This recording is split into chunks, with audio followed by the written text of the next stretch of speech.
día de hoy aquí. Primero voy a presentar a Kate Doyle, que está aquí inmediatamente a mi lado izquierda. Ella es analista senior, especialista en temas de América Latina en el Archivo de Seguridad Nacional de Estados Unidos, un instituto de investigación y biblioteca no gubernamental con sede en Washington. Dirige varios proyectos de investigación, incluido el proyecto de documentación de México, que obtiene y hace públicos documentos desclasificados del gobierno de Estados Unidos y del gobierno de México, y el proyecto de evidencia que conecta el derecho a la verdad con las luchas por los derechos humanos y la justicia en América Latina. Su compromiso con el caso Ayotzinapa comenzó como una investigación y se convirtió en un podcast que es ahora binacional. Le pido un aplauso para Kate, por favor.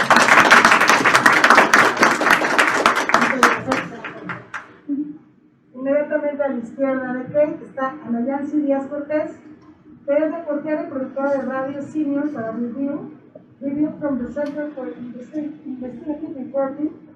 Durante 2 años reportó el produjo de investigación After Ayotzinapa en colaboración con Kate del Archivo Nacional de Seguridad en Washington, D.C. A lo largo de su trayectoria en periodismo, Ana Yancy ha sido reconocida por su trabajo con premios periodísticos en Estados Unidos como Sigma Delta Chi, y varios más.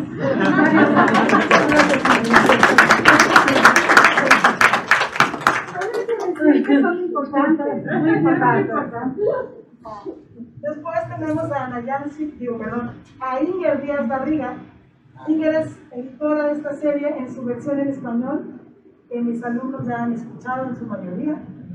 Ella es periodista y productora de podcast, ha trabajado en medios como Univisión, W Radio, Reforma y Chilango. Es autora de las series documentales sonoras Mejor Vete Cristina y Calladitas Nunca Más, reconocidas con los premios Ortega y Gasset y Rey de España, respectivamente, nada más. Inger, un aplauso. Y egresada de esta H institucional. Después les presento a Olivia Cerontena, también egresada de esta H institución y magníficos compañeros de generación. Es reportera y conductora de radio y televisión en México. A lo largo de su trayectoria ha seguido una agenda de temas de derechos humanos y de género. Fue reconocida como el Premio Nacional de Periodismo. Ha trabajado en medios como Televisa, Radio Fórmula, Universal y el financiero Bloomberg. Y más recientemente ha producido podcast en Así Como Suena, y junto a Inger hizo la adaptación de los guiones de After Ayotzinapa, después de Ayotzinapa, serie basada en el podcast original, que ya mencioné, y es la narradora de este podcast en español. Un aplauso también para Olivia. Vamos a escuchar algunos audios que forman parte del podcast y van a ir acompañados de escenas imágenes como las que están viendo, y estas magníficas periodistas nos van a ir explicando un poco de cómo ocurrió. Va a hablar cada una de ellas 4 y después abriremos las preguntas para ustedes.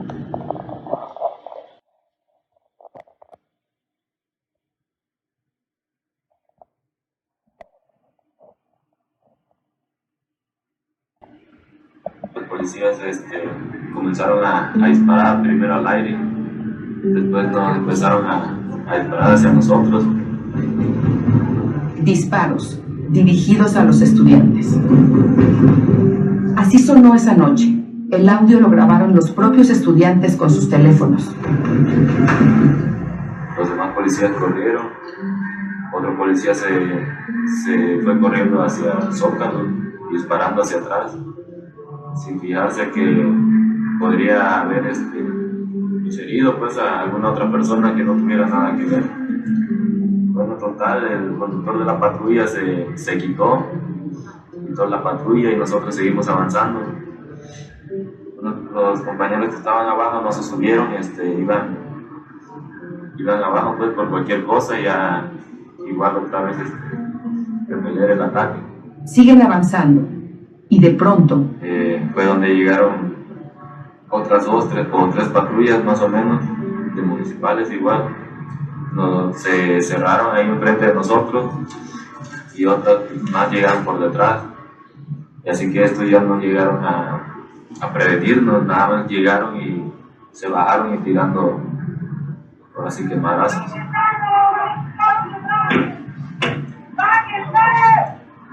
la primera patrulla que se atravesó, los compañeros la trataron de mover, y fue donde cayó el primer compañero, que le dieron en la cabeza.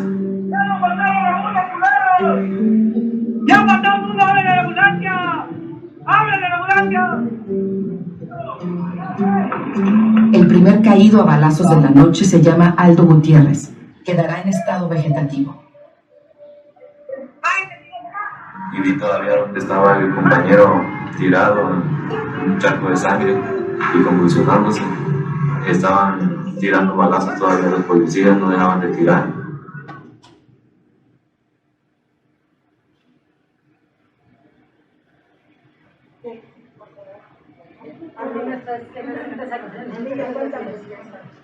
Bueno, este pregunto que acaban de escuchar forma parte de nuestro episodio 1 del podcast en español después de Ayotzinapa.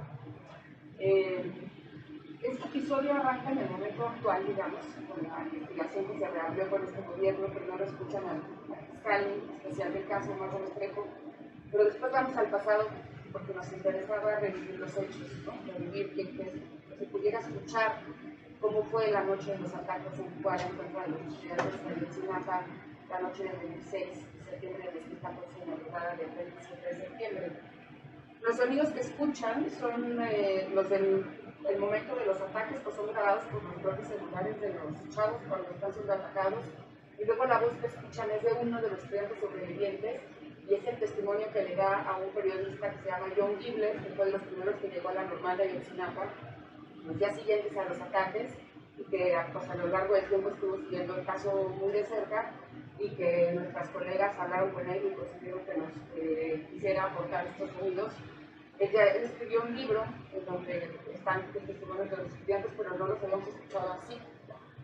Entonces era muy importante como volver a entender por qué vamos a hablar de Ayotzinapa, qué pasó esa noche, lo que sucedió cuando ellos decían, estamos desarmados, somos estudiantes, y aún así vimos que ocurrió un ataque de dimensiones pues insospechadas en un sitio como Iguala, donde quedó claro que era una ciudad que estaba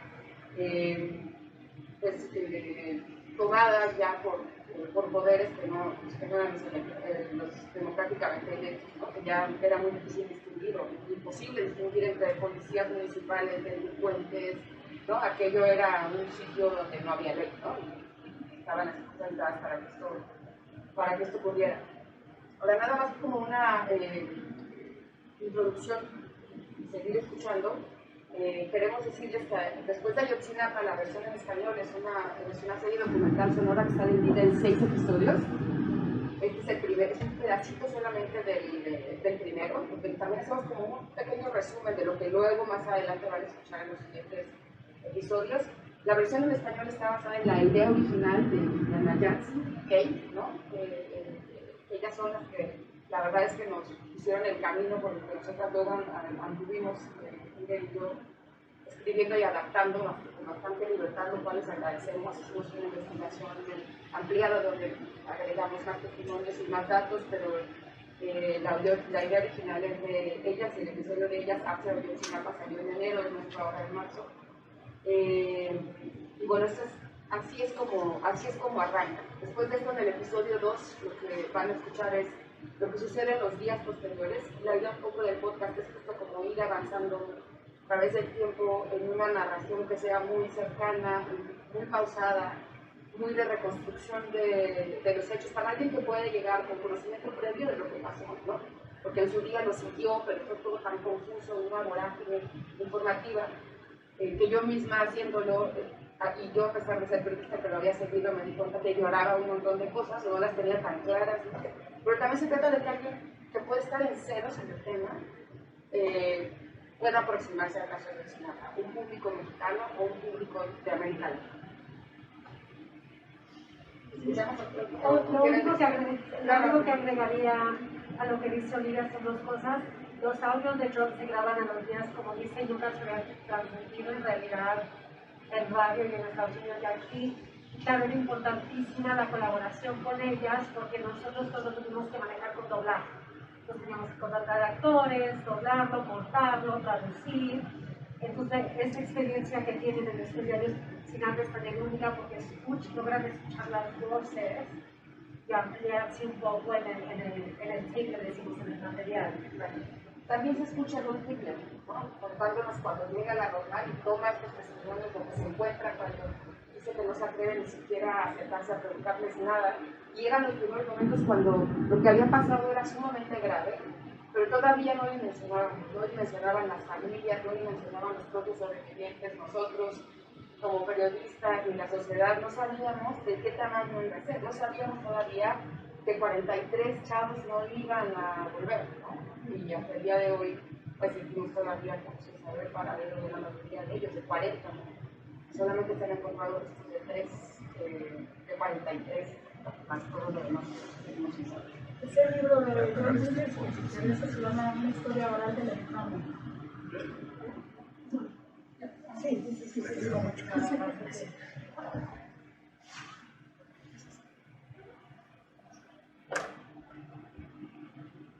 Claro, habló con nuestra colega Ana Yancy Díaz Cortés de Reveal para la versión en inglés de este podcast. Así que creo que el gobierno mexicano hace una especie de apuesta, pero una apuesta que creen que van a ganar, que es: invitamos a la comisión y obtenemos ahora un sello de garantía, que es mucho más importante que lo que pueda pasar en el futuro. Fue él mismo quien se encargó de elegir a los 3 hombres y 2 mujeres que integrarían el grupo. Y me llama y me dice: mira, Pancho, no sé si has visto el caso de Ayotzinapa. Sí, por supuesto, yo creo que todo el mundo ha visto el caso de Ayotzinapa. Dice: bueno, queremos convocar un grupo de gente para que investigue y supervise el caso. Cavallaro le cuenta a Cox que ya habló con otras personas muy destacadas. Le pregunto a Jim y me dice: mira, todavía estamos viendo, pero al menos ya hemos contactado a Claudia Paz y Paz, la primera mujer fiscal en Guatemala, y la que llevó ante la justicia al exdictador Efraín Ríos Montt por genocidio. Después me comenta que también estaba Carlos Beristain, un médico español y doctor en psicología muy reconocido por su trabajo en la atención a víctimas en América Latina. Luego Ángela Buitrago, famosa porque puso contra la pared a un grupo de militares acusados de desaparición en Colombia. Y Alejandro Valencia, colombiano también, un abogado en derechos humanos que ha participado en varias comisiones de la verdad en la región. Los 5 aceptan el desafío que Cavallaro les propone. Así, para febrero de 2015, Cox, Paz y Paz, Buitrago, Beristain y Valencia, el GIEI, llegan a la Ciudad de México y se ponen manos a la obra tan pronto bajan del avión. Primero se reúnen con representantes del gobierno en la Cancillería. Después van a Guerrero a visitar la normal de Ayotzinapa. La camioneta en la que les llevan va fuertemente custodiada. Había un despliegue de mucha policía, con armamento muy pesado, y todos ellos con la cara cubierta. Entonces yo me acuerdo que le digo a Carlos, le digo: esto es medio raro, ¿no? Porque ellos van con la cara cubierta, me imagino por un tema de seguridad, y ellos son como profesionales, son una especie de Rambo. Nosotros somos unos pobres expertos, no sé si flamuchentos, pero claramente no Rambos, y con la cara expuesta. Entonces yo decía, como medio raro, quizá en qué nos estamos metiendo.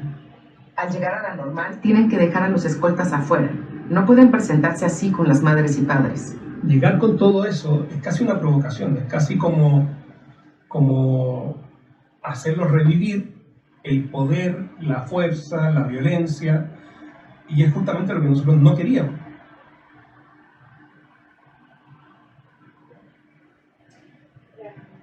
Bueno, pues esta parte que oyeron es justo la parte en la que se conforma el GIEI, ¿no? Que siempre oímos hablar del GIEI, pero era importante también especificar y profundizar un poquito en quiénes eran estas personas. O sea, que tenían un prestigio y una trayectoria reconocida, también pues para contrastar con el trato que les dio el gobierno en México, ¿no?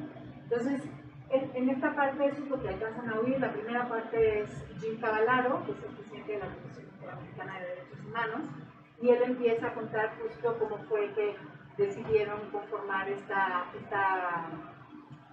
grupo de expertos independientes para hacer el escrutinio del caso, que ya desde entonces pues, se veía que había un montón de versiones, mucha desinformación y una investigación pues muy caótica, ¿no? Muy desarticulada, con muy poca claridad para la gente que quería tener información de eso. Esa es esta parte, esto está en el 4º capítulo nuestro, que se llama La investigación. Y bueno, por otra parte, contarles un poquito que el reto de hacer la adaptación en español tenía que ver en gran medida con conseguir, pues no sé si saldar, pero abonar a la deuda que existía con la sociedad de México, ¿no? De contar esta historia de un tirón y con claridad y con la mayor transparencia posible. Eso en primera instancia, desde, digamos, como un objetivo en primer lugar, pero también queríamos un poco lo que decía Olivia, que quien medio le hubiera seguido en México pudiera ir tapando esos hoyos, incluyendo y jalando todas las piezas de rompecabezas para armarlo, pero que también se pudiera escuchar en Latinoamérica y que gente que quizás solo hubiera oído, ¿no?, en las noticias, no, pues en México, en Sinapa, estudiantes, o sea, como lo básico, pudiera entender e ir como armando también estas rompecabezas, pues que es muy complicado. Tantísimos momentos, ir y venir en el tiempo, ¿no?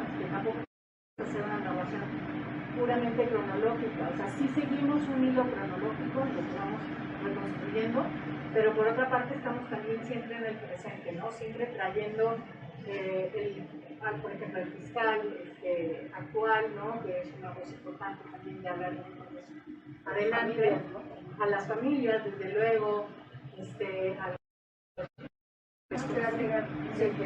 también como varias entrevistas que escuchan en el podcast en español, nuestras compañeras las hicieron en inglés y nosotros las volvimos a hacer para... Sí, esa es una nota de producción buenísima porque, claro, tenían una maqueta, pero una adaptación realmente, pues es otra versión, es otra producción, ¿no? Entonces la labor que tenían ellas es que Cox tiene un inglés perfecto y cuando estás haciendo una historia de América Latina para un público estadounidense, pues el inglés es lo primero que te va a preguntar tu editor. Y si le dices no al inglés, te va a decir. Entonces, claro, surgen las entrevistas que, o sea, es un poco, no es equitativo el proceso, porque es quien mejor habla inglés, sale en la radio, pero de repente tenemos este material inglés y ellas necesitaban el español, ¿no? Sí, nosotros no podíamos incluir el testimonio de Francisco Fox, chileno, integrante del grupo interdisciplinario de expertas y expertos en Casillas Sinapa para un grupo mexicano y de América Latina, hablando en inglés, ¿no? Era doblado en español. A varios protagonistas de esta historia que escuchan en el podcast en inglés, nosotras los buscamos para reentrevistarlos en español. Por ejemplo, fue el caso de Francisco Fox, fue el caso de Mercedes Doretti. En el caso hubo dos grupos independientes expertos en búsqueda de personas desaparecidas, sus forenses se convirtieron en los peritos de las familias, y después se conformó el grupo interdisciplinario, quien escucharon cómo se fue conformando. Entonces, en el caso de Mercedes Doretti, que fue la jefa del equipo argentino, también hicimos la entrevista en español y salieron cosas distintas, eso también es interesante, ¿no? Sí. Entonces no es que van a escuchar exactamente, no hicimos la entrevista idéntica, sino que inevitablemente salen cosas distintas que enriquecen, ¿no? También Sí, la adaptación. En ese sentido también esta adaptación lo que quería era profundizar en algunas dudas que eran como muy patentes en nuestra sociedad, ¿no? O sea, decir, a ver, esto no ha quedado nunca claro, o esto simplemente nunca se ha dicho, ¿no? O sea, nunca los integrantes del GIEI habían hablado con tanta cercanía y con tanta transparencia de cómo los trató el gobierno en México, por ejemplo, ¿no?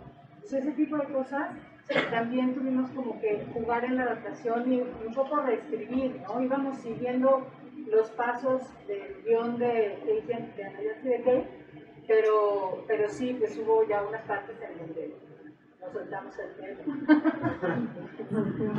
Vayan haciendo sus anotaciones para que cuando vengan las preguntas puedan preguntar.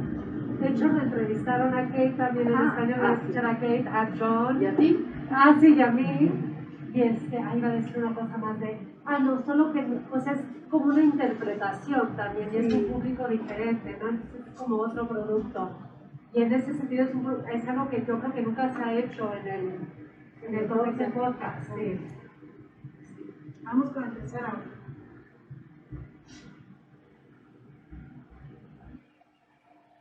the Time magazine expose on the 43 students. And as I was reading these sentences, I was like, oh my God, he's got it all wrong. To me, with the students, what drives it home, where were they sitting when this all started? They were sitting in buses. These students didn't hijack a bus in the wrong city. These students hijacked the wrong bus. They hijacked the wrong bus. To me, it was just so crystal clear that if not for that being the bus they hijacked, my hypothesis is they might all very well be alive today. Hablan inglés. Más o menos, ¿verdad? Bueno, esa es la voz de Mark Jeffrey, que es un agente de la DEA, la Administración de Enforcement of Drugs, en Chicago, Illinois, en los Estados Unidos. Y Mark, bueno, para explicar nuestro encuentro con Mark, primero, más que nada, mi propio encuentro con el caso de Ayotzinapa no fue a través de periodismo, porque no soy periodista, sino una investigadora en un instituto de investigación en Washington. Tiene como su misión central la defensa del derecho a saber, derecho a la información. Y así me pidieron los abogados del Centro PRO, que representan a los familiares de los 43, de intentar buscar información utilizando nuestra ley de acceso a la información en los Estados Unidos para sacar información desclasificada o documentos desclasificados de la DEA, del Departamento de Estado, de la CIA, del Pentágono, etc. Entonces empecé así en 2017 y me enfoqué bien rápido en la operación de la DEA en Chicago, porque ya sabíamos de las investigaciones de GIEI de que había una operativo en contra de los traficantes de drogas en Chicago, que fueron parte de un grupo que se llama Guerreros Unidos. Y eso es el mismo grupo involucrado o señalado por el secuestro de los 43 estudiantes y todos los ataques con la policía de Iguala. Una historietita. Yo pregunté a Claudia Paz, ex fiscal general de Guatemala, o sea, una personaje, ¿cómo ustedes encontraron esa información sobre la operación en Chicago vinculado a Iguala? Y me dijo, pues, Google. Y yo, no, Claudia, Google, de verdad. Y ella, sí, es que una noche muy temprano en la investigación estuve googleando Guerreros Unidos. ¿Quiénes son exactamente? Y encontró, de hecho, un expediente bien explícito sobre la vigilancia de la DEA, el caso de la DEA y el arresto de 8 miembros de Guerreros Unidos en Chicago en 2014. Entonces, al principio de mi investigación, yo buscaba a miembros de la DEA que nos puede decir cómo eso pasó, qué información podemos sacar, y encontré este señor Mark Jeffrey, el agente de la DEA. Y no voy a entrar en los detalles ahora, pero como periodistas del futuro sería interesante saber cómo podemos hablar de eso después. Pero Mark nos abrió una puerta muy distinta, porque en 2014, 15, 16, 17, hasta la nueva investigación, el gobierno de Peña Nieto y sus investigadores, el fiscal general Murillo Caram, nunca mencionaron la palabra heroína, nunca mencionaron que había no solo un grupo de criminales locales en Iguala que hicieron ese crimen tan terrible, sino era una organización transnacional del tráfico de drogas que lograron transportar heroína, cocaína desde Iguala, Guerrero, hasta una ciudad lo más norte de los Estados Unidos, utilizando esos buses, autobuses, camiones. Y así entramos en otra dimensión del caso. Yo creo que desde la perspectiva periodismo es importante tomar la historia o la narrativa que te dan los funcionarios del gobierno y luego jala los hilos que puedes encontrar, ¿no? Porque a veces eso pasa, una dimensión no prevista. Bueno, ya hablamos mucho de la investigación, las investigaciones, pero al corazón de todo ese caso, por supuesto, son los familiares, son los padres y madres de los estudiantes. Entonces voy a pasar la palabra a Nancy para platicar un poco sobre nuestra relación con sus historias.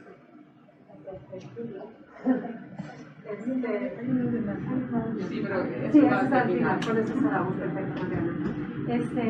Pues claro, a lo largo, no sé qué tan familiarizados estén con los expertos del GIEI, pero hay uno que se llama Carlos Beristain que trabaja con las familias y víctimas y siempre dice, es muy fácil hablar de el quinto autobús, de la investigación, de los forenses, de la noche, de la violencia, y no de los familiares, y ellos son en realidad, como dice, el corazón del caso, ¿no? Cuando haces periodismo narrativo, que es básicamente lo que intentamos hacer con estos dos podcasts, pues caes en una posición en donde necesitas anclar al oyente en una historia para que ellos puedan seguir escuchando y seguir entendiendo el caso a través de esa perspectiva y escoger una persona que represente no solo el caso de los 43, pero pues en este caso el movimiento de desaparición forzada que es un parteaguas este caso para ello, ¿no? Y entrevistamos a muchos familiares, estuvimos mucho tiempo en el Centro PRO, aprendiendo, integrando, claro, es un grupo que todo es a través de los abogados, o sea, tendríamos que mencionar a Santiago Aguirre del Centro PRO, que nos abrió las puertas realmente en este trabajo más documental, ¿no? Y así vimos con doña Cristina Bautista Salvador, que es la que escuchan a través de todos los episodios de los 6, de los 3 acá, y claro, hay entrevistas que desde ese momento dices es ella, y ella fue un poco eso, ¿no? No solo porque están muy entrenados por los medios, porque ya son líderes de un movimiento, pero que ella te permite, es este tipo de tape, le decimos que está pensando mientras estás grabando, que está sintiendo mientras estás grabando, que sientes que está pasando algo mientras estás grabando para que el oyente se ancle en la experiencia tan íntima, ¿no? Y la verdad que doña Cristi fue bien generosa y era un 30 de octubre, un 22 de octubre que hablamos con ella y me dice, bueno, pues no les puedo dar la entrevista porque es Todos Santos en una semana, pero si quieren vengan al Culiacán, a las montañas, a mi pueblo. Y yo, pues vamos, ¿no? Y de hecho eso forma parte de la narrativa del podcast en inglés y en español. Claro, en el inglés es más directo porque fuimos Kate y yo, y como en primera persona, usamos el formato de la primera persona para contar esa parte de la historia.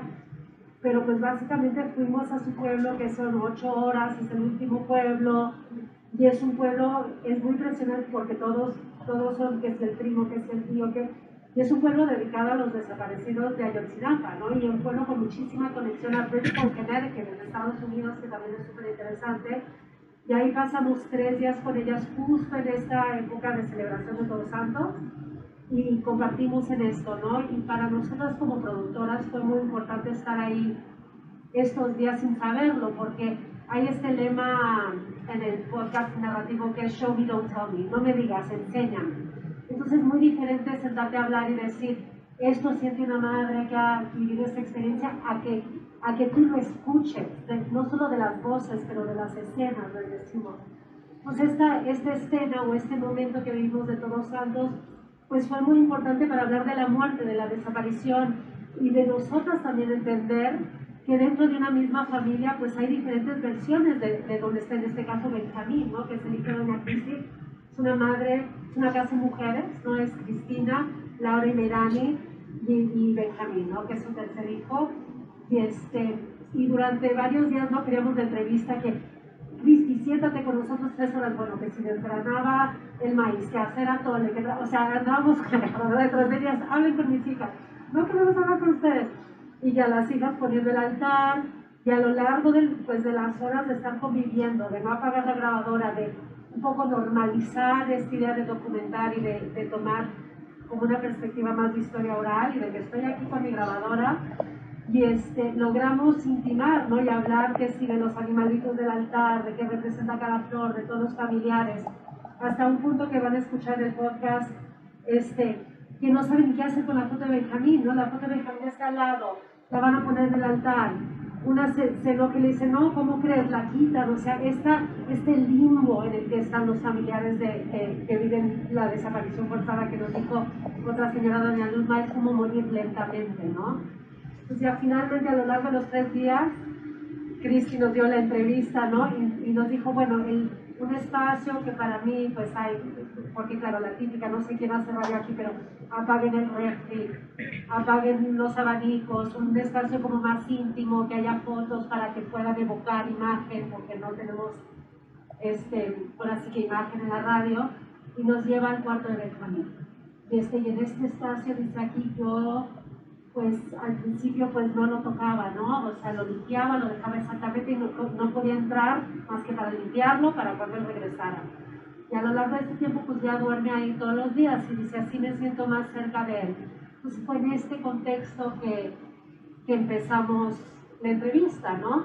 Fue una entrevista muy cronológica y que claro, como periodista y como humano y como, o sea, entras en este espacio también de extraer, ¿no? Que se siente horrible, pero que por otro lado necesitas el material para que no todo sea, en el caso después de Ayotzinapa, la voz de Olivia, o en el caso de Ayotzinapa, yo de Kate, o sea, que venga realmente la experiencia íntima.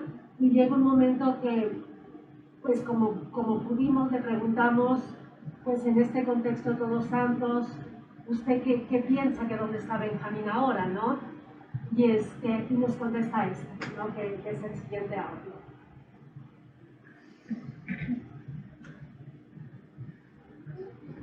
Y con eso cerramos. Sí. Lo soñé que estaba en una ciudad. Yo fui a una ciudad de edificios grandes y que entré en una casa así, estaba abierta la puerta y me asomo, estaba sentada una señora con su rebuzo así. Me dice, ay, dice, qué bueno que viene, señora, dice, le quiero pedir un favor ahorita. ¿De qué? Me dejaron cuidando acá. Me dice que él no tiene buena memoria. Entonces, para que no se escape, lo estoy cuidando yo aquí. ¿Me puedes ayudar? Dice, sí. Se fue a perder la señora, se fue.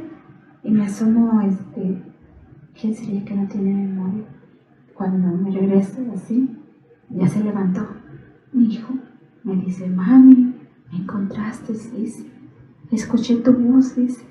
Yo me hago de no tengo mi memoria, dice, para que me maltraten, dice. Mira, dice, cómo me golpearon.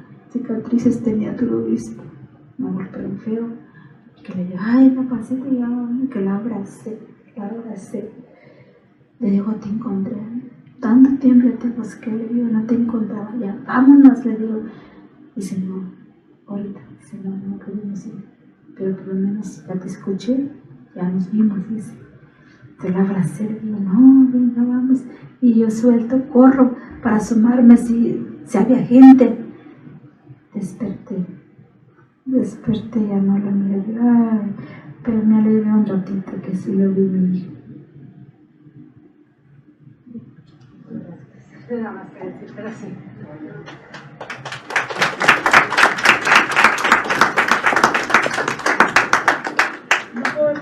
Lamentablemente no podemos devolverles sus hijos a estas familias, pero contando sus historias, gracias al trabajo que maravillosas investigadoras y periodistas como ustedes han hecho, se puede devolver un poquito de la dignidad de esas historias. Abrimos a la conversación, a las preguntas que ustedes tengan y los comentarios, por favor. Adelante. Si nos dices tu nombre. Sí, claro. Melissa Hernández, soy de Relaciones Internacionales.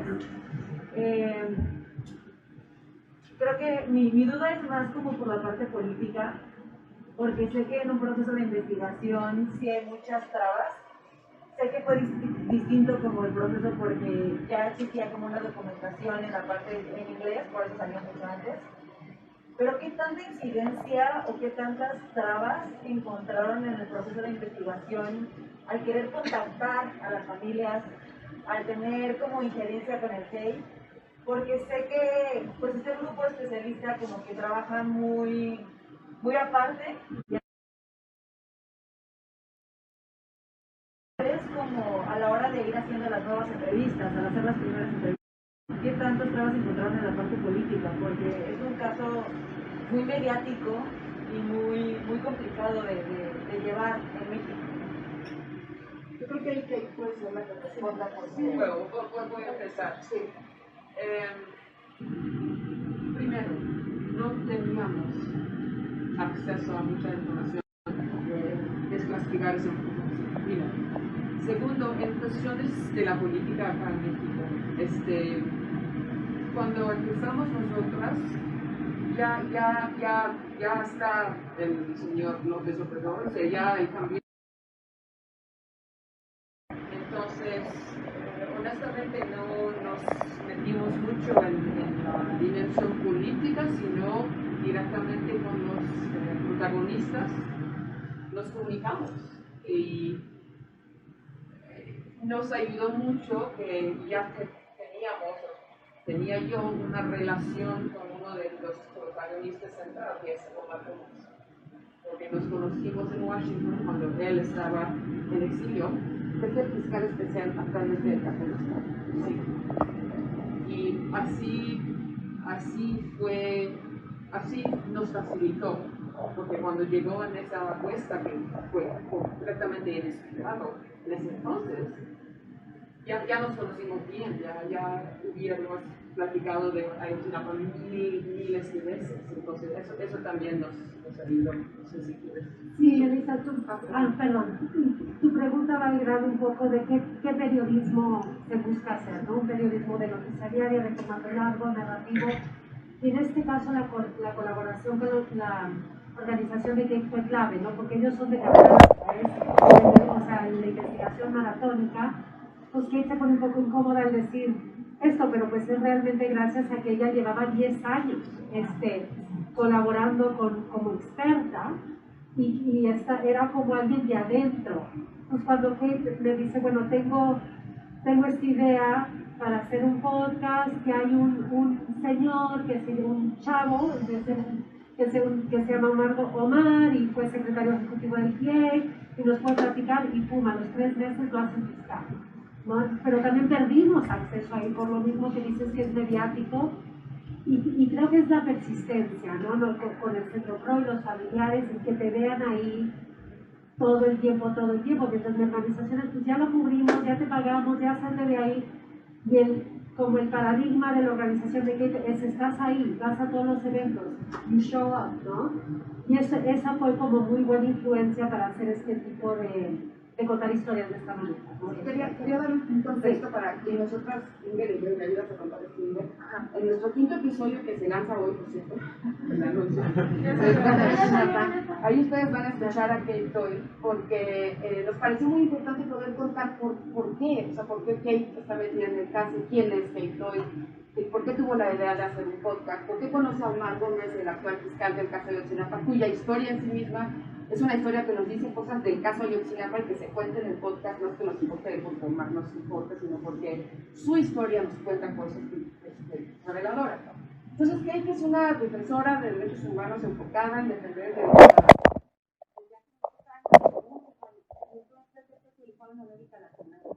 ya está metida en un montón de casos de derechos humanos, trabajando con víctimas, con fiscales, con comisiones de la verdad en muchas partes de América Latina.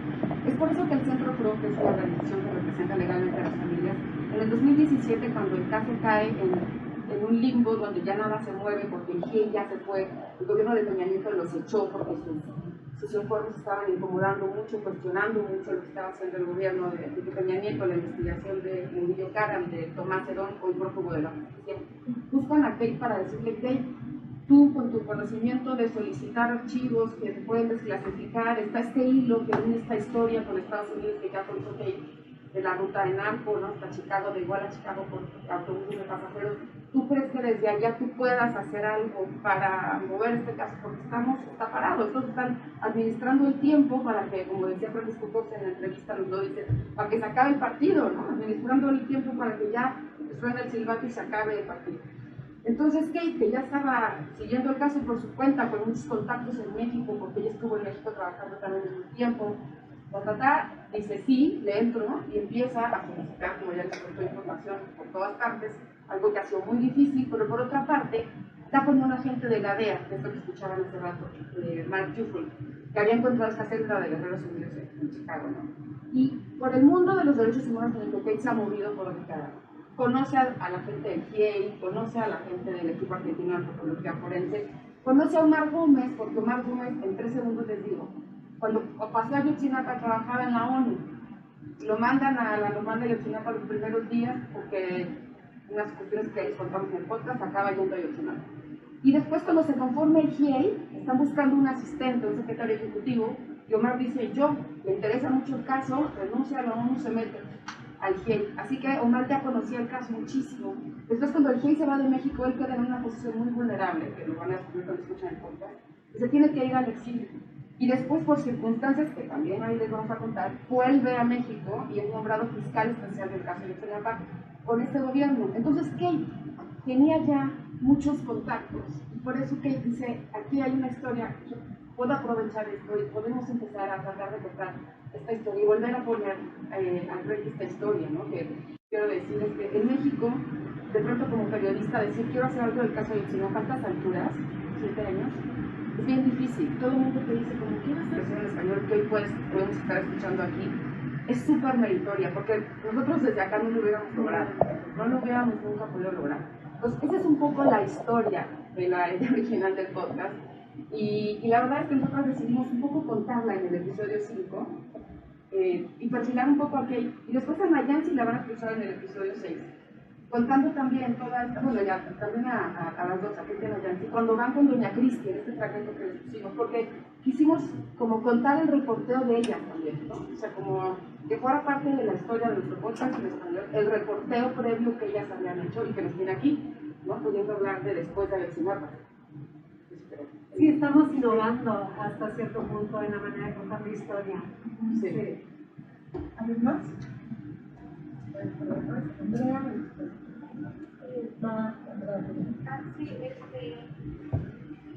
Perdón, yo quería mencionar que siento que es como una investigación, un proyecto como súper completo porque justo creo que si no estás como siguiendo la investigación, no te enteras de lo que está pasando, de los hallazgos nuevos que se descubren, o como de manera muy superficial.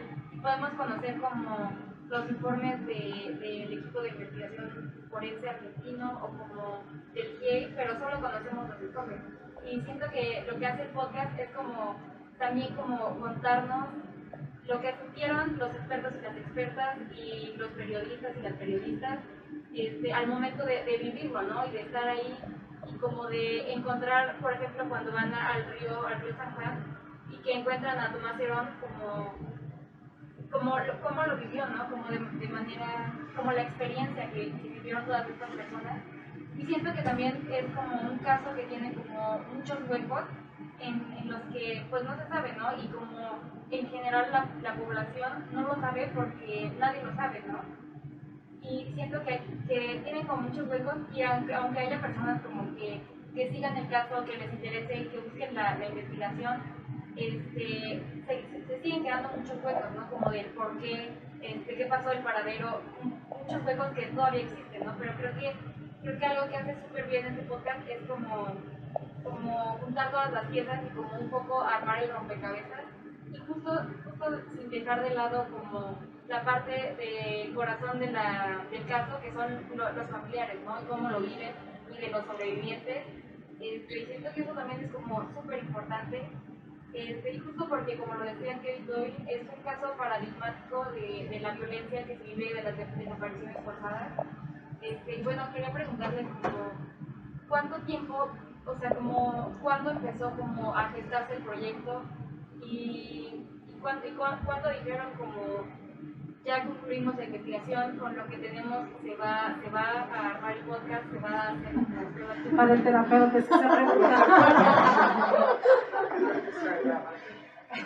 Bueno, una cosa que agregar es que Kate escucha como 200 podcasts al año, Entonces, claro, cuando estás en el mundo del podcast, que alguien te llegue como con una visión de un caso tan complejo y cómo contarlo sabroso, pues ahí como que hicimos muy buena mancuerna. Claro, ahí entramos en que, ay, no sé por dónde empezó esta historia aquí, pero me contacté en el 2018, ¿no? 18, al principio. Al principio del 2019, como con esta idea. Kate y yo habíamos trabajado en una historia oral para la República Gringa sobre Tlatelolco, sobre el 68. Entonces ahí nos conocíamos y en base a eso me dice, mira, tengo esta idea para un podcast. Y yo, o sea, alzo la mano.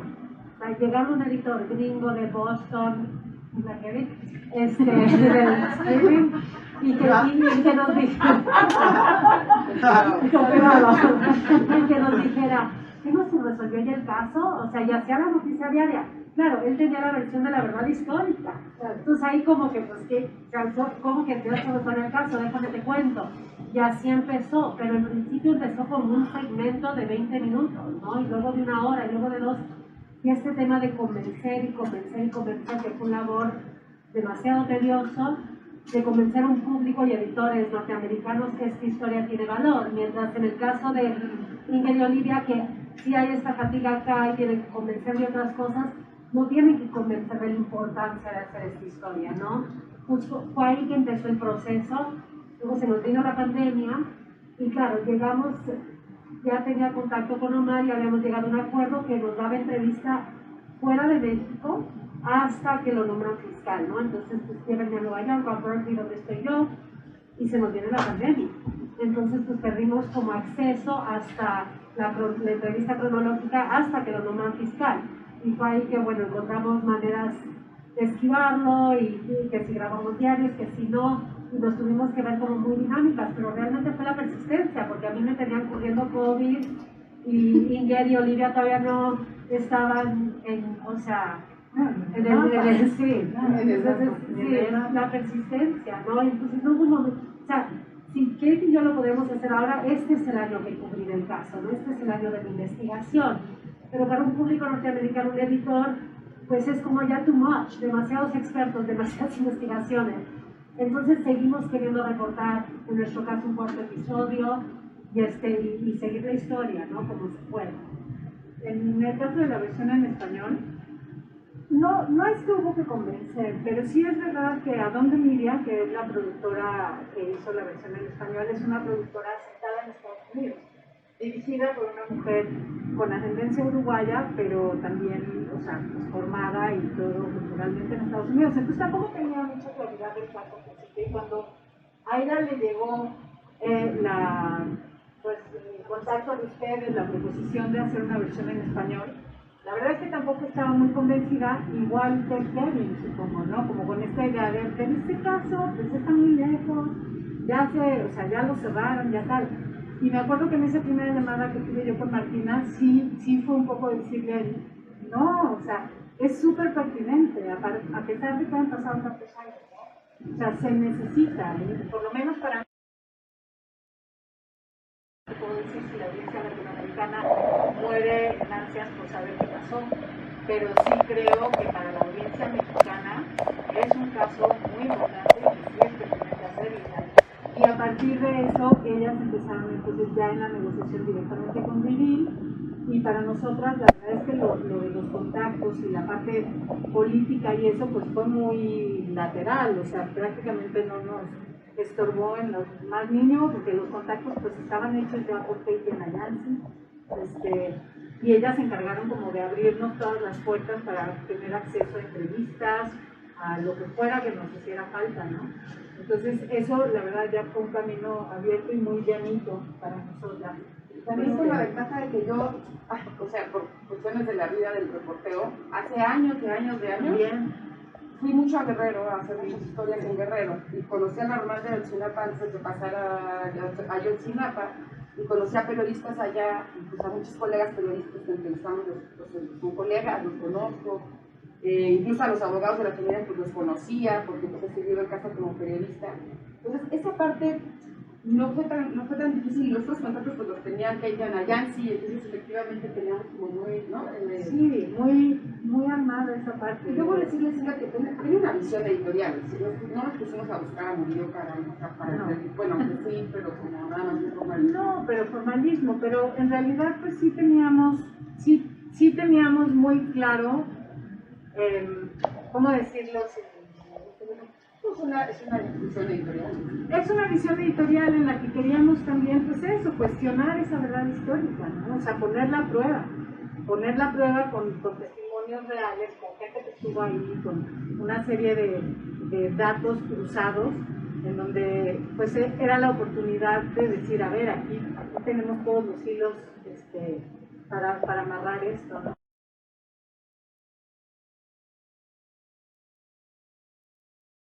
Pueden aplicar en eso, que busca dignificar la lucha de las familias, ya lo decía Keiko hace rato, ¿no? Quiero enfatizar en eso.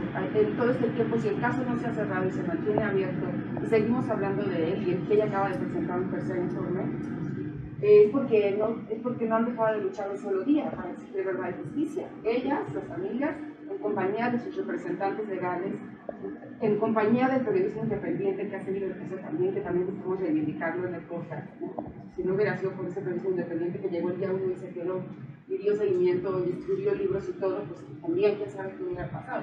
En compañía de los grupos independientes internacionales que llegaron a México a investigar el caso, pues Ayotzinapa a lo mejor no hubieran podido cerrar y nos hubiéramos quedado en la verdad histórica, y seguimos hablando de él, sigue siendo un caso abierto y vivo por eso. Y este podcast tiene esa visión editorial, tanto el podcast en inglés como el podcast en español. Y algo más que yo quisiera agregar es que no se quedan nada más como en dignificar la lucha de las familias, que claro que es importante, pero también, por lo menos puedo hablar para Olivia y para mí, era muy importante conseguir la empatía, ¿no? Algo de lo que yo hablaba mucho mientras estábamos haciendo nuestras discusiones editoriales de Perdón Medio Ahorita, era como que te topas muchas veces todavía con gente que se queja porque están tomadas las casetas de la Carretera del Sol para llegar a Acapulco en sus vacaciones, ¿no? Por los chavos de Ensenada. Y entonces yo decía, ¿cómo se nos olvida a todos por lo que han pasado esas familias, ¿no? Qué poco cercanos estamos con lo que ha sido la experiencia de la desaparición de sus hijos para ellas. Y no hay ninguna otra manera de lograr que la gente sienta empatía que acercando esas voces, que poniéndolas al alcance, ¿no? Primero una pregunta por acá.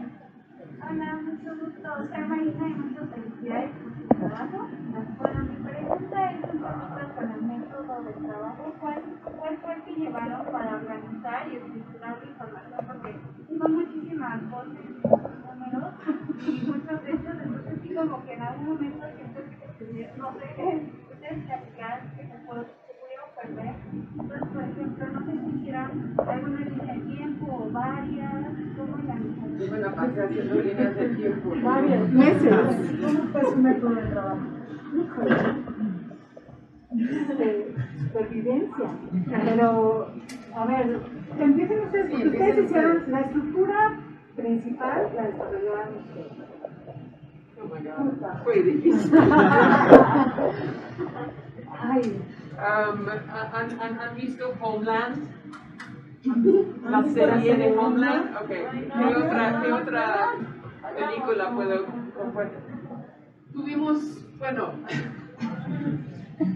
líneas de tiempo, cronologías, personajes, o sea, creamos PowerPoints de esa escena, pero olvidamos eso. 28 hojas de escenas. Exacto. La organización de Anna Yancy Brookfield y Center for Investigative Reporting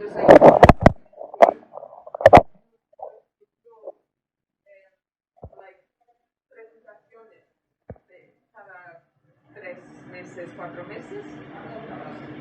Tuvimos que explicar y enseñar nuestros nuevos PowerPoints y nuestras nuevas líneas cronológicas, y eso nos ayudó. Sí, creo que está el tema como de estructurar y de pensar en cómo contarlo y de practicar, y luego no sé quién hace radio aquí, pero si estuvieran en mi clase de radio y en base a eso construir tu historia, ¿no? Y es difícil cuando todavía no tienes el material y tienes que ir y crear una estructura para como que hacer que el material encaje con la estructura, pero luego el material te va a llevar por donde te tiene que llevar y ya no te encaja en la estructura y tienes que hacer una nueva estructura, y es un poco ese baile de ir y venir. Y claro, hubo varios momentos que al principio fue 18 personajes y todos tienen el mismo valor. Tuvimos 4 editores, que fue un proceso hasta cierto punto de pesadilla, porque es un convencer, un educar, un reexplicar. No tenemos 4 editores como Inger, o sea, 4 editores que llegan en ceros, ¿no? Y en ceros con un prejuicio gringo, ¿no? De Narco State y de que es Netflix y con eso ya. Entonces era un poco como, esto es México, esto es Iguala, esto es impunidad, esto es desaparición forzada. Y eso tarda semanas y meses. Entonces algo que estamos convencidos que yo que nunca más queremos hacer esto. O sea, usen Google como Claudia Paz y después nos presentamos una estructura. Pero nos ayudó mucho a tener 3 líneas para contar del caso, ¿no? O sea, entonces había como la versión que cuentas, como dicen en el café, la versión que cuentas en la fiesta con tus amigos, esa es la versión que funciona en la radio, porque esa es la versión que la gente va a escuchar cuando está lavando los trastes, cuando va en el coche, y casi siempre es el material más íntimo, los momentos que te captan y que te hacen sentar, que te acercan a la radio, y me caigo, y que te hacen como que caer y pausar. Entonces es buscar eso y crear la estructura en base a eso. Es un poco el approach, ¿no? De los PowerPoints, luego ya que tienes el material y luego llegar al esquema del outline, ¿no? Para trabajarlo juntos en las dos versiones. Exacto, el outline es como una escaleta en donde tú vas delimitando como punto por punto qué va a pasar en tu episodio, ¿no? Entonces en el primer episodio vamos a contar cómo es que Omar Gómez Trejo se ve enredado en todo esto a partir del tercer informe, cómo tiene que salir de México, y de ahí vamos a ir a el momento del crimen, ¿no? Y vamos a revivirlo y tal. Entonces ya tienes eso, y a partir de eso vas rellenando. Una vez que nosotras teníamos el material, porque nosotras sí, afortunadamente, cuando empezamos a escribir, ya teníamos un montón de material de lo que habían entrevistado. Era como, ¡ah! Y también era así como horas y horas y horas de material, ¿no? Y era, bueno, ok, tú oyes una parte, yo oigo otra parte, cada una iba como extrayendo los fragmentos que nos parecían mejores. Y luego sobre eso, los primeros capítulos escribió más Olivia y yo se lo edité. Después también nos fue atropellando el tiempo de las entregas y de que ya teníamos que salir, y pues los tiempos de producción que son siempre muy apretados. Entonces, y ahí teníamos que empezar, escribíamos las dos, editábamos, ya me pasaba una parte, yo le pasaba la otra, y ahí fue también como ir pues reaccionando, ¿no? A ir llenando estas partes, pero sí con material. Claro, nosotras también teníamos que escribir. Tuvimos la ventaja de que había partes que nos faltaban las entrevistas en español, pero existían las entrevistas en inglés. Y el meollo de lo que hablaban con las entrevistas en inglés nos daba para escribir un primer borrador del guión y luego hacer la entrevista y volver, ¿no? Regresar, lo que dice que Ana Yancy, este baile de regresas, cambian las estructuras, ¿no? En función de lo que quieren.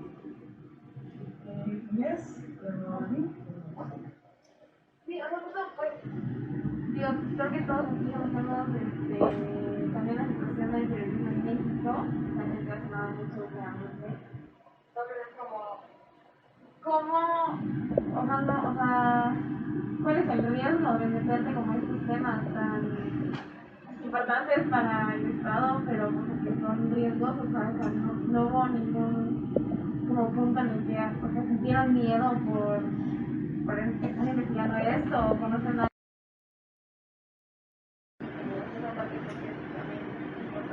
Yo diría que nosotras no estuvimos aquí después nunca haciendo el podcast, pero sí van a escuchar a periodistas que siguiendo el caso, o porque viven en Guerrero, como Sergio Campo, que es un periodista de años y años en Guerrero, te cuentan los riesgos que se corren, o sea, eso también se cuenta en el podcast, ¿no? Sergio Campo cuenta cómo lo siguen los halcones, que son estos espías del narco, de qué sabe qué poder ahí en el fútbol, que de repente siempre los veían en taxis, en vehículos sospechosos, cuando iban a reportear, no sé, cuando empezó la búsqueda de los chavos, de repente encontraron unas fosas cerca, que no eran los chavos, eran otras historias, otras tragedias, otras personas desaparecidas, que también destapó el caso de Ayotzinapa. Y cuando iban camino allá, entonces es una escena, ¿no? Van en el camino y va contando John Gilder, que va con Sergio Campo, van en caravana de periodistas para protegerse, porque en esos lugares así se tiene que trabajar, tienes que ir en grupo para tratar de ir lo más seguro posible y aún así no vas seguro nunca. Y empiezan a darse cuenta que los van siguiendo halcones, ¿no? Y entonces, y acaba de pasar a Ayotzinapa y están con esa cosa de que algo horrible sucedió, como de, puede ser como, pero es que el poquito te lo explica más, pero como de que estás en un sitio donde hay mal. O sea, ya sé que suena así como un lugar muy común, pero es que así se siente. A mí me ha tocado luego reportar en lugares donde sientes eso, ¿no? Como, no para este podcast, pero de sentir, estoy donde acaba de ocurrir algo que es el mal, ¿no? O sea, donde hubo una deshumanización de personas que fueron capaces de hacer una cosa muy cruel y muy atroz, ¿no? Donde hay una descomposición que sientes que hay cuerpos debajo de la tierra, o sea, que el mal está ahí. Y entonces ellos van ahí sintiendo todo eso, ¿no? Todo eso y llegan a un sitio y las autoridades están ahí, les empiezan como a mentir y empieza y a uno se le, a un soldado, ¿no? Un policía, a un policía. A un policía se le dispara el arma y todo el mundo se asusta porque todo el mundo está... entonces, pues sí, esos periodistas de ahí, de Guerrero, constantemente están teniendo que vivir situaciones de... ¿Ustedes tuvieron miedo? Miedo. Tuvimos miedo para nuestras fuentes.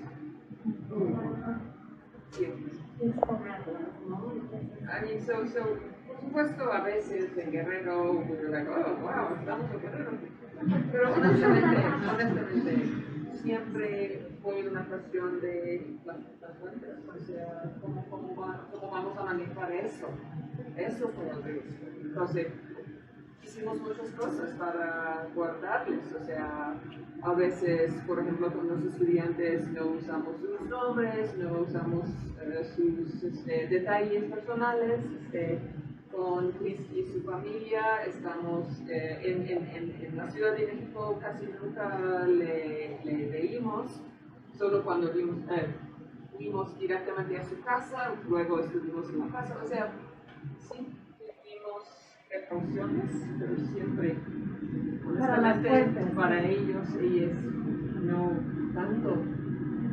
Somos de afuera, hombre. O sea, ustedes los periodistas acá sí, es algo súper fuerte, pero para nosotros fue más... Sí, el privilegio de estar allá, ¿no? Y recordarnos a cada momento que realmente pues son las familias, es Cristi que baja cada 26 a marchar y es como que poner eso en perspectiva, ¿no? Gente que nos compartió sus momentos más íntimos en O y que luego dices, puta, ¿qué dije, no? Y ya el caso ya está en otra etapa y quién sabe qué dije hace 2 años y tener ese diálogo abierto con fuentes, pero también mantener como una línea editorial y ir inventando un poco mientras vas, porque cómo exiges extraer en estos espacios tan vulnerables y tan íntimos y luego no tomar medidas y decirles que es la narrativa y es un rigor editorial que dice el editor que no puede. Entonces nos cuestionó mucho y nos sacó mucho fuera de la zona de confort, ¿no? Con muchas de las fuentes, pero en realidad es como dice que nosotros nos íbamos, ¿no? Por eso era también tan importante, claro, cuando llegó Kate a decirme leer un podcast en español, en México. Pues realmente era el impacto aquí para periodistas como Marcela, como John, que vive aquí, como Pepe Jiménez, que te cuentan que en esos días iniciales, pues les hablaban gente y les decían, se están quemando, no, o sea, unas historias también que no son incluidas en el podcast porque ya son 100 horas de material, pero que te paran los pelos, ¿no? Y más a los periodistas, o que en estas cosas que hablaba Olivia, que se ponían a disparar, y hay uno de ustedes que se salga de los fotógrafos que les disparamos y aquí quedaron, ¿no? Y el miedo y el pánico de sentir que estás como a la disposición de las autoridades. Pero, claro, nosotros nos tocó grabar la historia de la historia 7 años después, y ya de ahí, pues, hay un espacio. No, tenemos que intervenir, pero tú, de hecho, ya tuve oportunidad de ver los capítulos que están en línea. primero quiero felicitarlas por el valor de retomar esta historia, de darle una pertinencia en este tiempo que por muchos años fue un caso, como dicen ustedes, medio olvidado, como ya sí taparon y no sé cuánto. Entonces tener ese valor me parece muy significativo, que sea un equipo de mujeres el que lo hace. Creo que se consiguió muy bien lo que dices de la empatía. Creo que el hecho, además hay como un foco importante en los testimonios de las madres, y eso verdaderamente toca el corazón de los que lo hemos escuchado. Me parece que a mí me hizo llorar como una Magdalena muchas veces, y es ese tipo de llanto que, aunque es doloroso, uno lo disfruta. Entonces, mis felicitaciones por esa perspectiva. Supongo que venía desde el original, pero el trabajo que hicieron ustedes en la adaptación es fantástico. La otra cosa que me llama la atención es lo que dijo Kate, haberse encontrado con tantos frenos en cuanto a la información, sobre todo en Estados Unidos. Aquí era muy lógico porque, pues obviamente es el narcogobierno que hemos estado padeciendo, pero me llama mucho la atención y quisiera comentar algo que me parece fundamental, que quizás en el podcast no está tan claro, pero que de alguna manera está mencionado, y es esta línea de investigación que encuentran de la DEA. Es justamente que a partir del momento en que en Afganistán empezó a haber un suministro menor de opio y de heroína hacia Estados Unidos, florece el negocio en Guerrero, porque Guerrero tiene las mismas condiciones climáticas para la siembra de la amapola. Y en Estados Unidos, desde hace algunos años ya se sabe, estuvo la muerte de este actor muy famoso. ¿Cómo se llama este actor que ganó el Oscar? Luego murió, déjame acordarme, Philip Seymour Hoffman. Y Philip Seymour Hoffman es como la punta de un iceberg muy grande, porque en Estados Unidos hay todo un problema con los opiáceos, porque empezó por las farmacéuticas cuando empezaron a proporcionar medicinas con opiáceos para los dolores. Las farmacéuticas para comercializar opiáceos, y me parece muy significativo que el gobierno de Estados Unidos esté bloqueando esa información, porque desde luego están involucrados en el hecho de que las farmacéuticas, que son negocios que no son ilegales, estén obteniendo sus opiáceos de Guerrero. Y el hecho de que los estudiantes hayan sido asesinados de esa manera era porque desde luego los veían como que se habían querido. Es como el narco tiene esos códigos: tú te metes con nosotros, te mueres, no hay más, no vamos a explicarte, no vamos a saber quién eras. Pero lo más importante es que los gobiernos estaban involucrados. Por eso hay tanta interés del gobierno mexicano en tapar la verdad, incluso Peña Nieto, porque todos ellos estaban inmiscuidos junto con el gobierno de Estados Unidos en el tráfico de esos opiáceos para las farmacéuticas legales. Entonces creo que esa es la única cosa que a mí me hizo falta, porque está en la conexión, pero sigue siendo en el podcast, sigue sonando como que son los narcos. Y no solo son los narcos, también están las farmacéuticas y también están ambos gobiernos involucrados en tratar de tapar toda esta historia. Absolutamente. O sea, intentamos, por lo menos en la versión en inglés, destacar o subrayar la realidad de que la guerra contra drogas, como se llama, es una guerra por dos lados. O sea, que primero que los 43 son collateral damage de esa guerra contra las drogas que nunca reconoce los Estados Unidos, pero tampoco los muertos de nuestro lado. O sea, que no reconocen los docenas de miles de muertos en los Estados Unidos, también con collateral damage de la guerra contra las drogas. Entonces, eso es algo que intentamos exponer un poco. Yo creo que las trabas que nos pusieron los funcionarios allá vienen de varios elementos. Primero, que no quieren hablar de la guerra contra drogas, o sea, no quieren relevar o exponer información sobre eso, desde las operaciones hasta la política. Eso primero. y la DEA en particular ha sido siempre una caja negra para el público, o sea, para los periodistas, para los investigadores, etc. Segundo, también nos dimos cuenta apenas que había, oh, sorpresa, un montón de marinas en el basurero de Copula, que el DEA reveló hace una semana. De miembros de la Marina. Marinos, perdón. Bueno, ¿quién es la fuerza militar con que lo más que coopera, financiera, entrena, apoya los Estados Unidos? Los marinos. Entonces, eso me sorprendió mucho, no sabíamos eso, nadie lo sabía. Fue por el video de televisión. No, eso fue su acceso a los gimnasios. Solo hay en Estados Unidos el cuerpo Marines es diferente al Navy. Sí.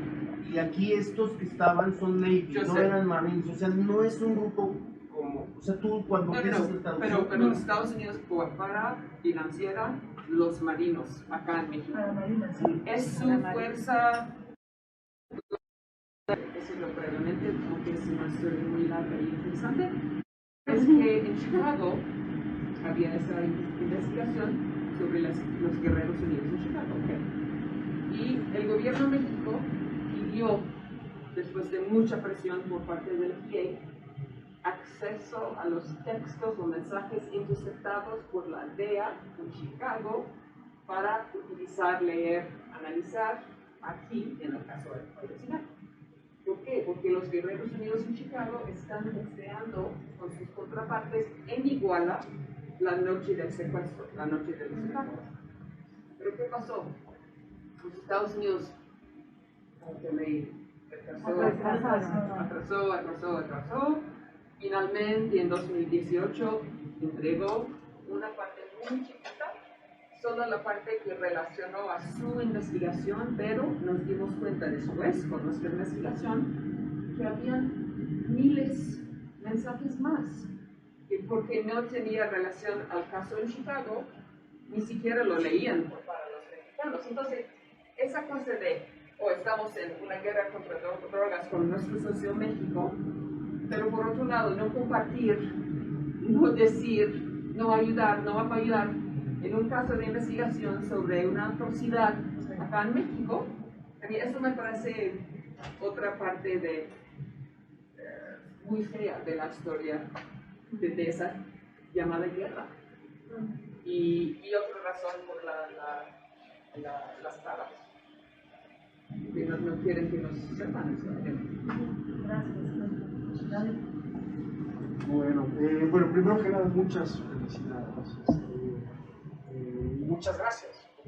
No desde que es urgente hacer ese tipo de periodismo en un país donde es más peligroso hacer periodista del mundo. Ustedes están en una posición que le agradezco y que agradecemos todos que hayan tomado para hacer un trabajo tan profesional y tan arriesgado. Creo que nadie se salva, ¿no? Incluso estando fuera. Entonces, pues felicidades por la eso en primer lugar.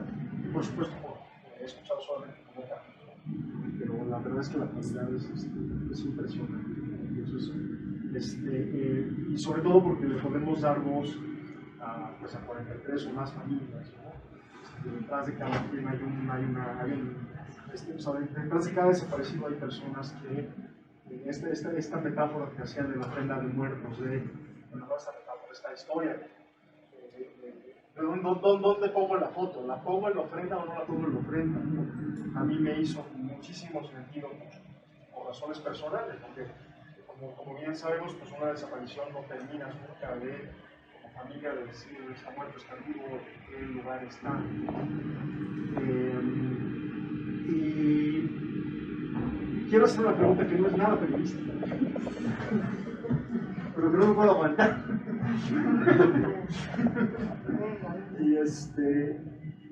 y pueden no contestar, la tengo que hacer.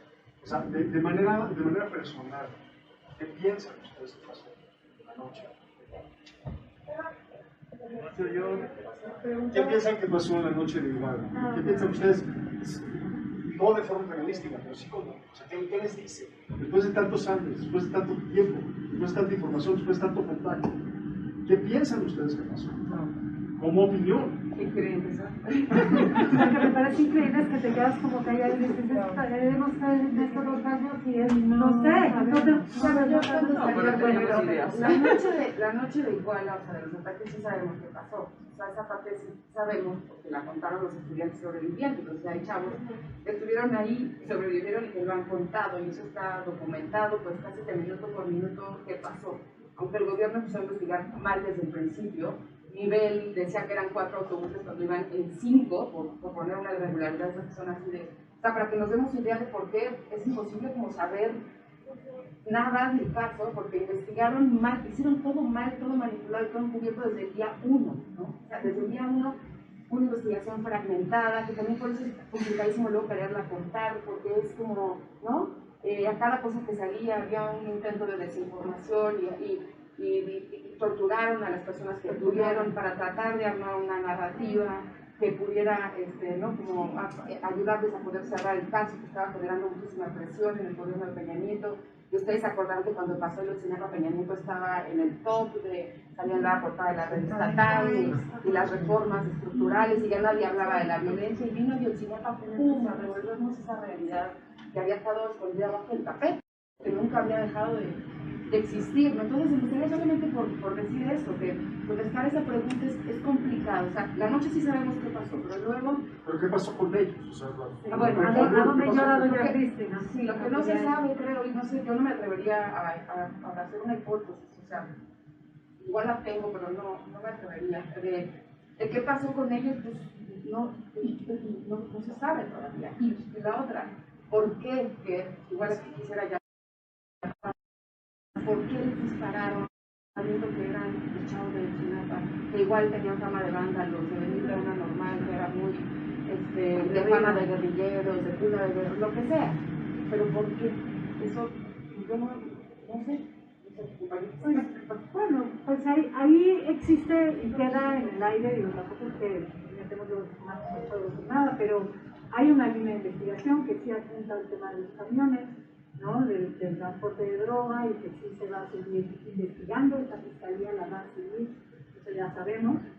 Y por otra parte, lo que dice Olivia es cierto, o sea, la misma gente del IEI, Ángela Buitrago, en alguna entrevista que dio hace poco tiempo, decía que lo que se ha logrado saber hasta ahora del caso de Yotzinapa es todo un logro de dimensiones incalculables, y es un logro de voluntad de muchísima gente, porque las condiciones no estaban dadas para que hubiera ninguna claridad sobre ese caso.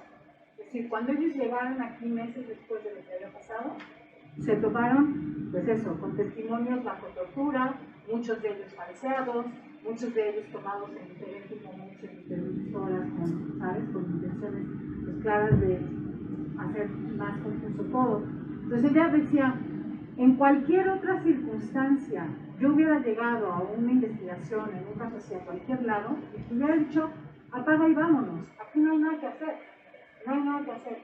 Entonces, empezando por ahí, pues sí, yo concuerdo con Olivia en que es muy difícil aventurarnos a establecer una hipótesis de lo que pudieron haber hecho con ellos. Y tampoco diría que es 100% probable que se sepa.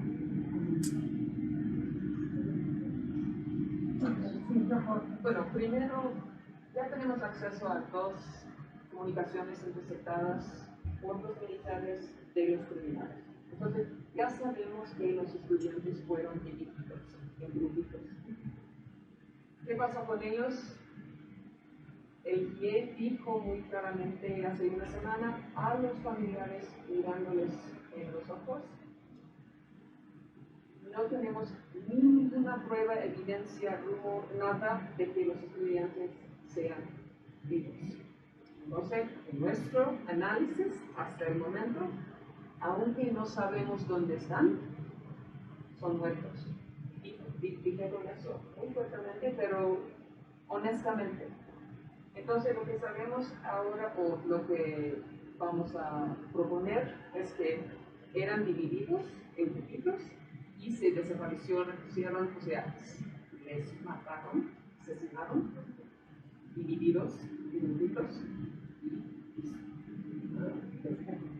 No, y los dispersaron, que parece. Y muchas veces. Y eso es una cosa. Y la segunda cosa que quiero decir es que ya no creemos la versión inicial de las personas que no creían en la verdad histórica, pero que dijeron, bueno, probablemente es que el gobierno simplemente quería quitar el paso de la mesa. Ya, Perón, manéjalo, desaparezcalo. No, ahora con máxima evidencia, prueba, de que había un operativo de encubrimiento. No simplemente de, ok, hoy vamos a hacer eso, ya, ok, ya, lo siento, están en el río San Juan y no. Habían marinos, habían policías, militares, habían cosas sembradas por el PGR. Es demasiado para apoyar esa teoría de que simplemente querían limpiar las cosas para el gobierno. Entonces, ¿qué pasó?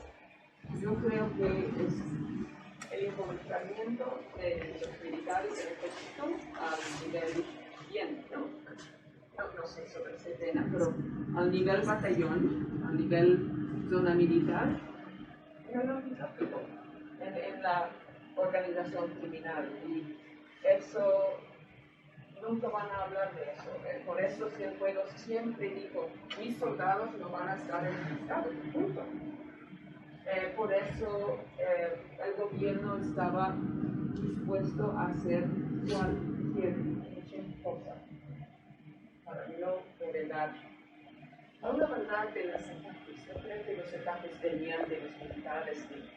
Yo creo que la noche era una noche caótica de violencia, porque así fue, lamentablemente, era un cubrimiento, porque los militares están allá en Iguala, están comunicando con Guerreros Unidos y la policía. Y eso es la cosa que o vamos a conocer más adelante o no sé. Santiago. Gracias. Bueno, yo solo quería, yo no me había atrevido antes a escuchar como cosas de Ayotzinapa, solo como que se me hizo muy interesante que decían como por qué ahorita sacar esto, ¿no? O sea, años después. Creo que hay mucha gente como yo que de verdad no se había acercado al tema y pues escuchar como esta parte y este nuevo como archivo a la historia pues sí es importante y creo que de eso va, entonces está increíble, felicidades.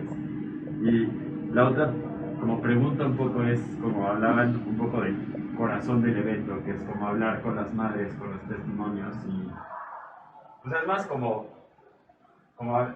siento que hay gente que sí quiere ser periodista y que le importa y solo como que escribí aquí que cómo manejas como el corazón, cómo manejan ustedes su corazón para acercarse, como que ahora en clase con Mariana de periodismo me he dado cuenta que los temas y también yo escuché el primer podcast son súper fuertes, son testimonios súper, ¿no? De sí lloras y solo como cómo manejas el corazón ante eso. O sea, a mí ahora me puse a cuestionar como realmente tendré como el corazón para acercarme con esta persona, o sea, con la gente y hablar desde como lo hacen ustedes, como que recomiendan o no sé, esa experiencia.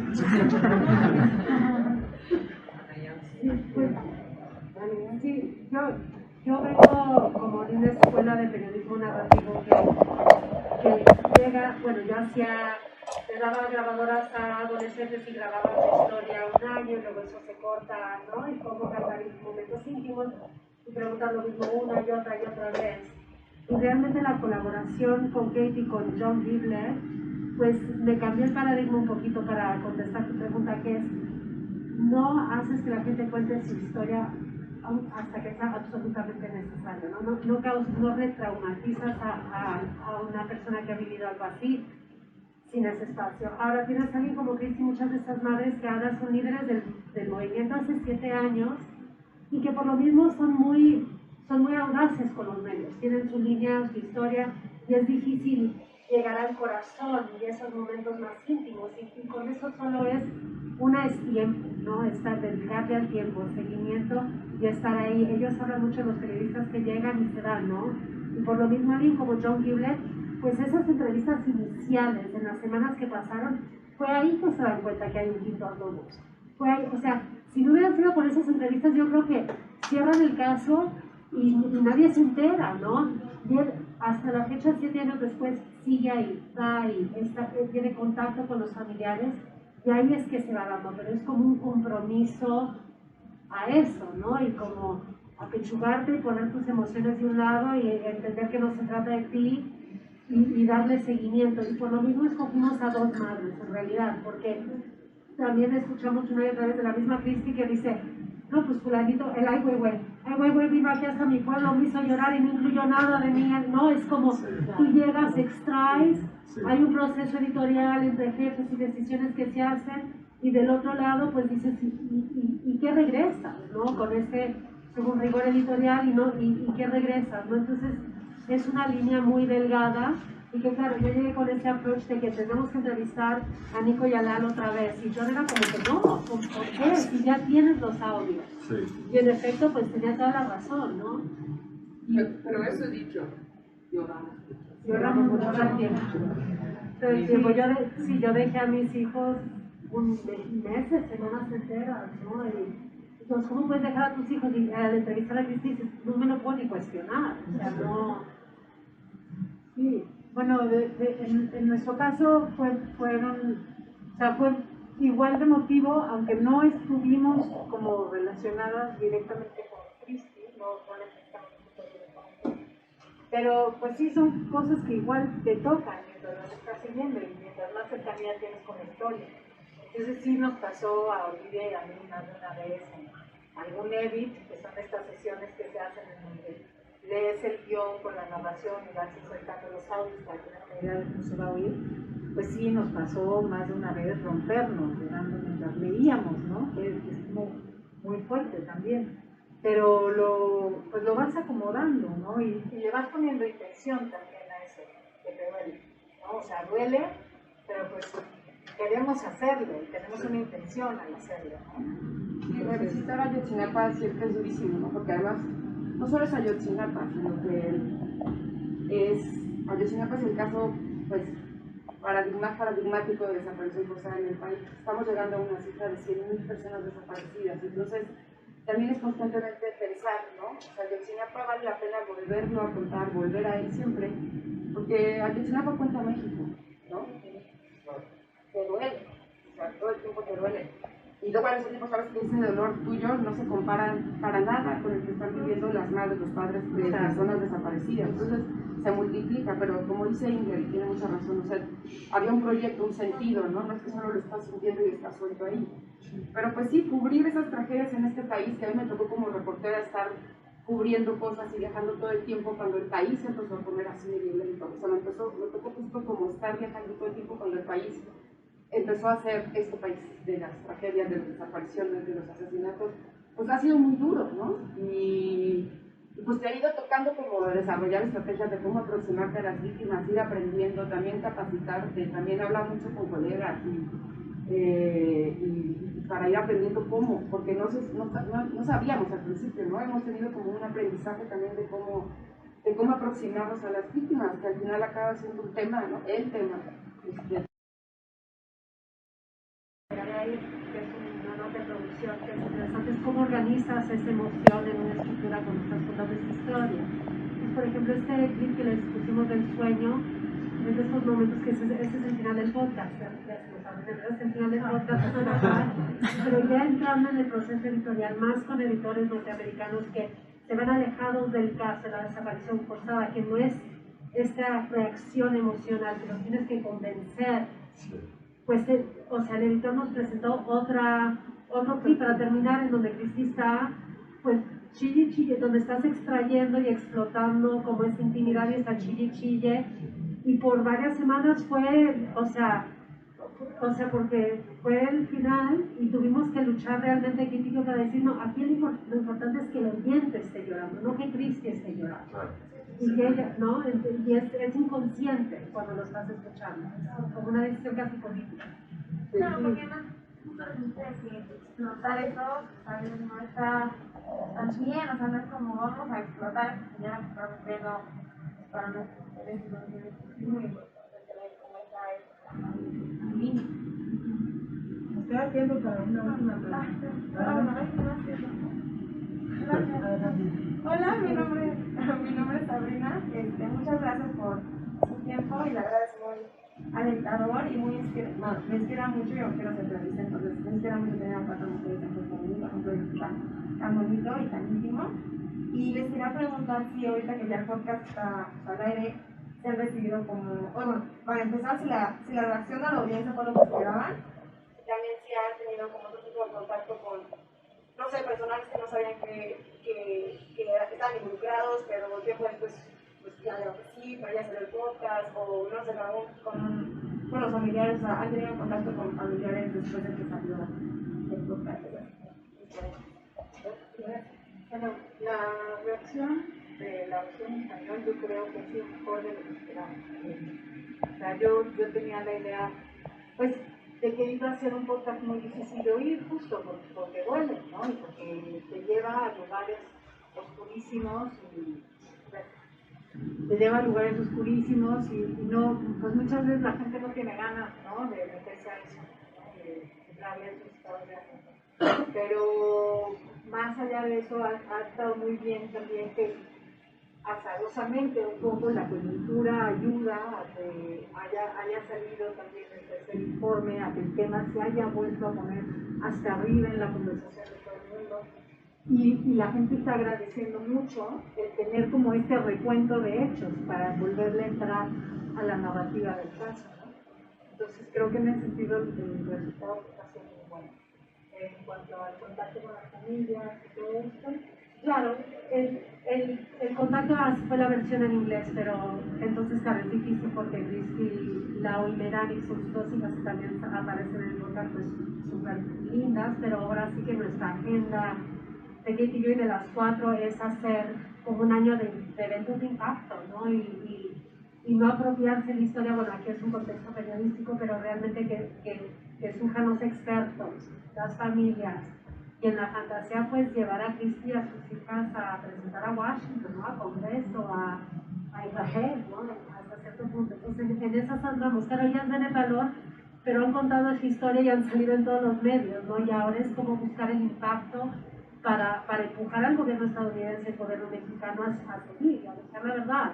Porque Comunidad Cristi pues está muy bien para el gobierno lo que ha pasado, pero en el fondo pues no sabemos a dónde poner flores, no sabemos a dónde están nuestros hijos, no sabemos qué para ver y por qué.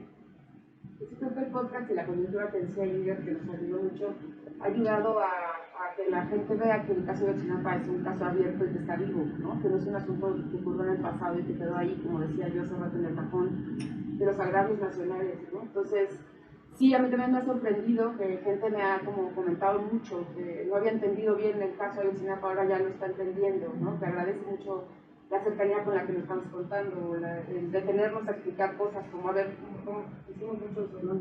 Sí. Como Ingrid y yo pagamos mucho de frente a decir, a ver, vamos a parar aquí, te vamos a explicar esto, porque necesitamos que lo entiendas bien, porque lo vas a necesitar luego, porque es tan enredado que nos dimos como esos permisos de parar a ver, un momento, ojo aquí, banderitas, ¿no? Te voy a explicar, te voy a decir algo súper complicado a continuación, pon atención, o sea, hicimos mucho eso y la gente me lo ha agradecido, me ha escrito, me ha puesto comentarios de decirme, oye, ya, caché esto, ¿no? Ya entendí. Simplemente estos alumnos, la mayor parte de ellos eran niños cuando ocurrió. Exacto. Sí, claro. Y hoy son potencial marchante, ¿no? O sea, saben que esto ocurrió, ya no es la misma actitud cuando se toma la caseta, cuando sale a marchar, porque se están enterando ellos que eran niños hace estos años. Totalmente, sí. Pues sí, creo que también yo tengo una prima que estudió, se fue a una maestría apenas, y ella justo, pues un poquito más grande que ustedes, pero igual le tocó siendo muy chavita y como me ha escrito un montón así como de, no puedo parar de escuchar, no puedo creer que esto pasó, lo escuché, pero no me enteré bien. Entonces también, pues eso me da gusto y no lo sabía, pero que haya interés de esta generación, la de ustedes, de enterarse que un podcast como el nuestro les pueda ser útil, pues mucha satisfacción. Pues ya nos se va a usar esta sala.